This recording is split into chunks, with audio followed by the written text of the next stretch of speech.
These are my reflections on ELPA 6454, Policy, Power, and Politics in Education.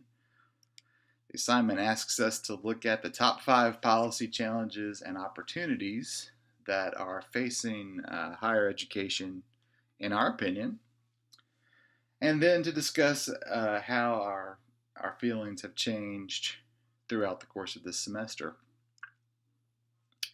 I think perhaps one of the top 5 issues, and I find these hard to rank, I think these are all critically important as we move forward. State investment is certainly an issue.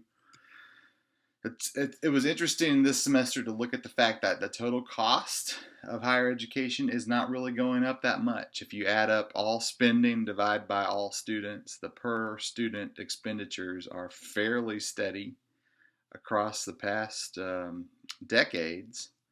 But costs are shifting to families. So in most cases, states are de-investing in higher education. So while the total cost does remain the same, the amount paid by the state decreases.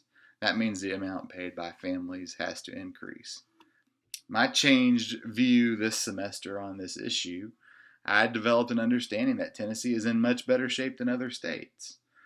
I think the advent of the THAG outcomes-based funding formula shows that the state is serious about continuing to invest in higher education, provided that that comes with a layer of accountability. And we also saw this semester that, unlike many other states, Tennessee is still investing at a relatively high rate, and that local funding for community colleges is not happening in Tennessee, although there are states where local community colleges are required to raise some of their own capital.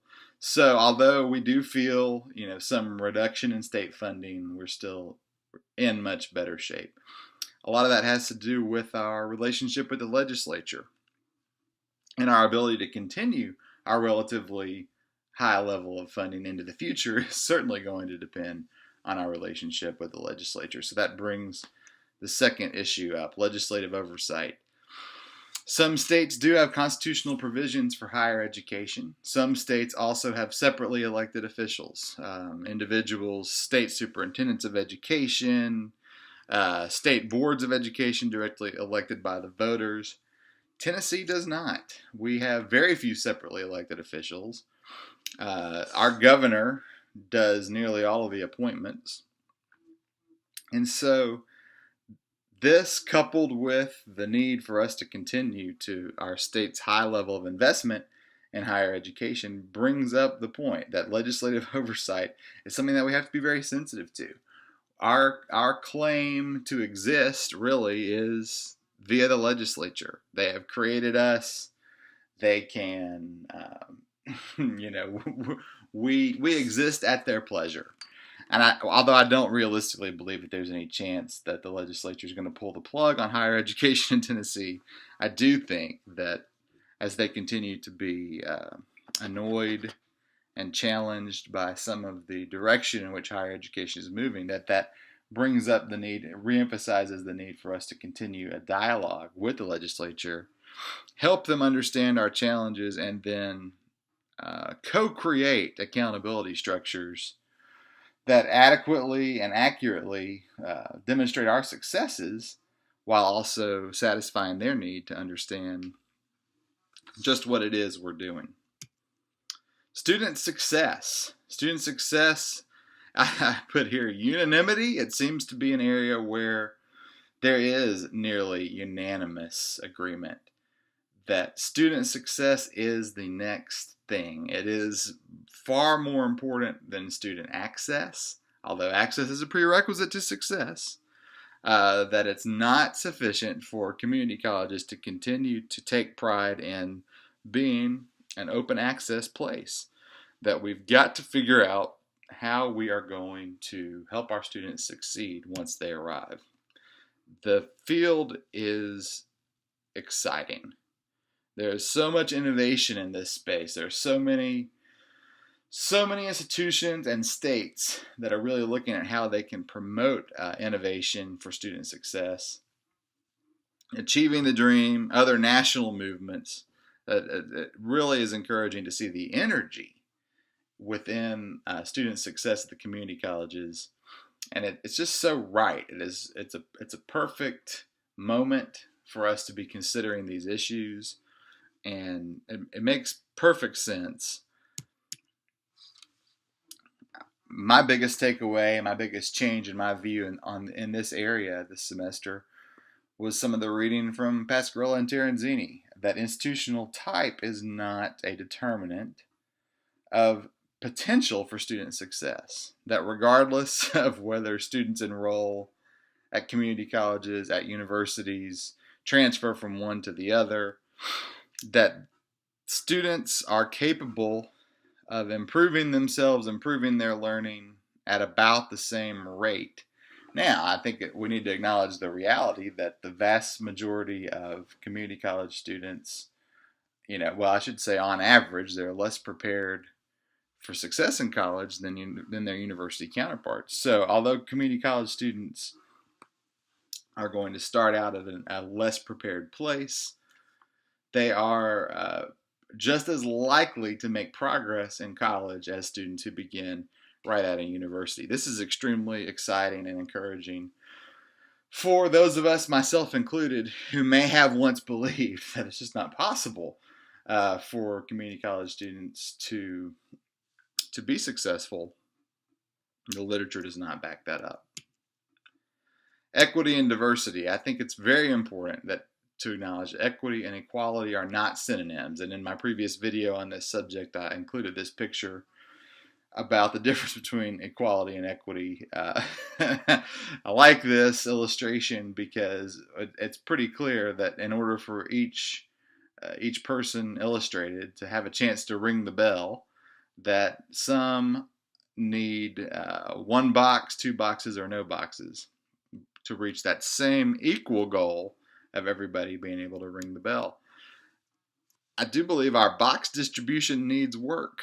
To continue the metaphor, we are not doing a great job of understanding our students as they arrive, to even understand who needs 0, 1, or 2 boxes. And then once we have determined, although again, we're not doing a great job of it, but even if we were, even if we knew exactly which students had which needs, what is our plan to meet those needs in order to make sure that all students have a real chance to ring the bell? And that's an important area of work, and we really have a ways to go in that area. My biggest change in my own view this semester on these issues, I read over and over that diversity is an educational imperative, that diversity is important. It is part, every student deserves and needs a diverse education in order to be prepared for a diverse world and a diverse workplace. And so rather than just being focused, the diversity issue, rather than just being focused on getting the right students in the door, getting a mixture of students in the door, it's really about how students have the opportunity to interact with one another from various backgrounds during their education. And looking at diversity as a prerequisite for a high quality education really just changes the approach, and it's very powerful. Finally, federal policy alignment. Wrote some interesting policy briefs this semester on some of these issues. First, about student loans, how they're not necessarily bad, they're just too easy. You see every student being offered full amounts of loans, even when it's pretty clear that they would not need them. It's really very easy to click a quick button and say, yes, I'll take that money, with no plan to pay it back.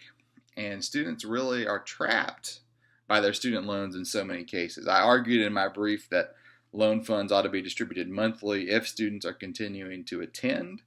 I still believe that, but we don't have flexibility in federal policy. I do think that would be worth piloting. Consumer protection, ITT, and proprietary schools. I throw this in just because we went through this issue during this semester, and it highlighted the fact that the federal government is not doing a particularly strong job at protecting students from schools that are charging just extraordinary amounts of money for degrees that may or may not be worthwhile in the workplace. And so the feds just, the consumer protection needs work. And when ITT was abruptly closed, the federal government did not do a good job of counseling students about their options. There's still so many unanswered questions about what students' options really are. And as more proprietary institutions open and close, we have to be prepared.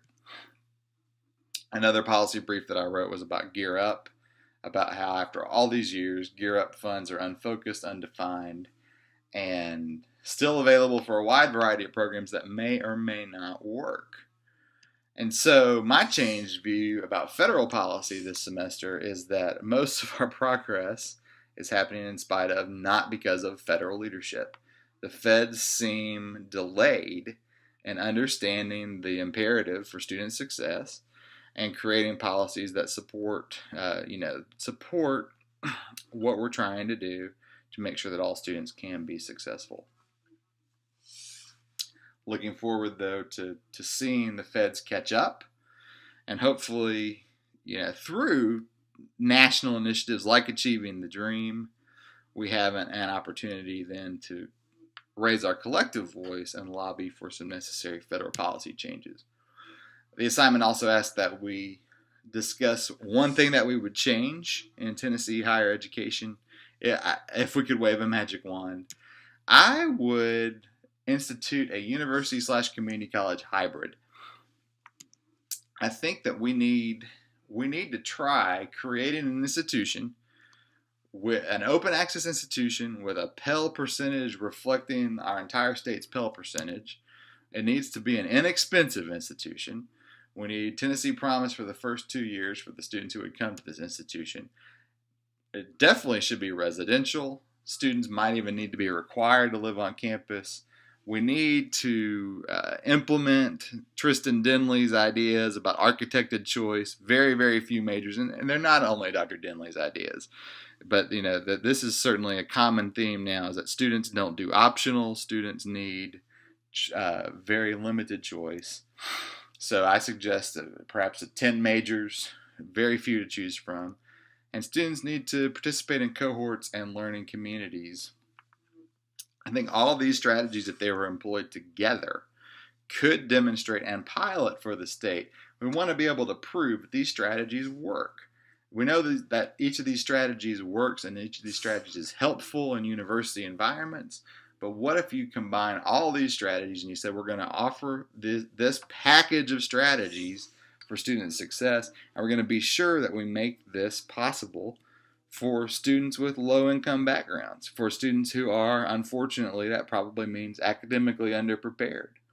And if we can make that work in a controlled and, again, architected environment for students who we don't think of as being college ready, I think we will have proven then that it's possible, and we can then begin to pull some of these features apart and say, okay, how do we scale? How do we scale? But right now in Tennessee, I don't know that we're proving the validity of these features, of these ideas, and if we are, we're not sharing. So I think we need almost a lab school, but a university or college, a 4-year environment where we can see what works. You might argue that Georgia State, they're getting a tremendous amount of press, that Georgia State already has pioneered some of these ideas and has interlocked them into a student success strategy. They are essentially an open access institution. They have a very high Pell percentage. And so I think they have shown that it can be done. But I think we need to look and see, how are we going to take the lessons from Georgia State and others like Georgia State and implement that in Tennessee. So much more to learn, much more to discuss. I am enthusiastic about the next step forward in the certificate and then on into the doctorate, and I have very much enjoyed the semester and the many topics discussed and the vast broadening of my own horizons.